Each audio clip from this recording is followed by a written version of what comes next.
Hormuz കടലിടുക്ക് എണ്ണ ഗതാഗതത്തിനായി വീണ്ടും തുറക്കുന്നതിന് സഖ്യകക്ഷികളുടെ സഹായം തേടിയുള്ള പ്രസിഡന്റ് ഡൊണാൾഡ് ട്രംപിന്റെ ആഹ്വാനം വലിയ തോതിൽ നിരസിക്കപ്പെട്ടു. ഇറാൻ യുദ്ധത്തിൽ US സേനയ്ക്ക് ഇനി സൈനിക സഹായം ആവശ്യമില്ലെന്ന് പറഞ്ഞു. ഇറാനിലെ സായുധ കുർദിഷ് തീവ്രവാദ സംഘടനയായ കുർദിസ്ഥാൻ ഫ്രീ ലൈഫ് പാർട്ടി കുർദുകൾ മറ്റ് ശക്തികളുടെ യുദ്ധങ്ങൾക്കെതിരെ പോരാടില്ലെന്നും ഇറാൻ രാഷ്ട്രം അതിന്റെ പെരുമാറ്റത്തിൽ മാറ്റം വരുത്തേണ്ടതുണ്ടെന്നും അല്ലെങ്കിൽ അത് തകർച്ചയിലേക്ക് നീങ്ങുകയാണെന്നും പറഞ്ഞു. തുർക്കിയിലെ കുർദിസ്ഥാൻ വർക്കേഴ്സ് പാർട്ടിയുമായി ചേർന്ന PJAK ഇറാനിലെ കുർദിഷ് മേഖലയ്ക്ക് കൂടുതൽ സ്വയംഭരണാവകാശം ആവശ്യപ്പെട്ടിട്ടുണ്ട്.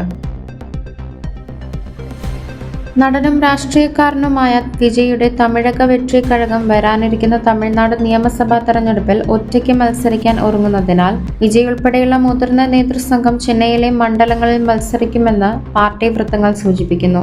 പെരമ്പൂർ മണ്ഡലത്തിൽ നിന്നാണ് വിജയ് തിരഞ്ഞെടുപ്പിൽ അരങ്ങേറ്റം കുറിക്കാൻ സാധ്യതയുണ്ടെന്ന് പാർട്ടി വൃത്തങ്ങൾ അറിയിച്ചു.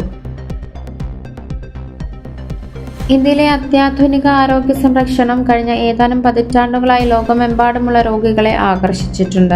എന്നാൽ പശ്ചിമേഷ്യയിൽ തുടരുന്ന സംഘർഷം മൂലമുണ്ടാകുന്ന യാത്രാ തടസ്സങ്ങൾ ചികിത്സയ്ക്കായി ഇന്ത്യയിലേക്ക് പറക്കാൻ കഴിയാത്ത രോഗികൾക്കും ഗണ്യമായ വിപണിയുടെ മാന്ദ്യം നേരിടുന്ന മെഡിക്കൽ ടൂറിസം വ്യവസായത്തിനും പുതിയ വെല്ലുവിളികൾ സൃഷ്ടിക്കുന്നു. ഉദാഹരണത്തിന് ഡൽഹിയിലെ ഫോർട്ടിസ് ഹെൽത്ത് കെയറിൽ പശ്ചിമേഷ്യയിൽ നിന്നുള്ള രോഗികളുടെ എണ്ണത്തിൽ കുറവുണ്ടായിട്ടുണ്ടെന്ന് ഗ്രൂപ്പിന്റെ chief operating officer Anil Vinayak പറഞ്ഞു.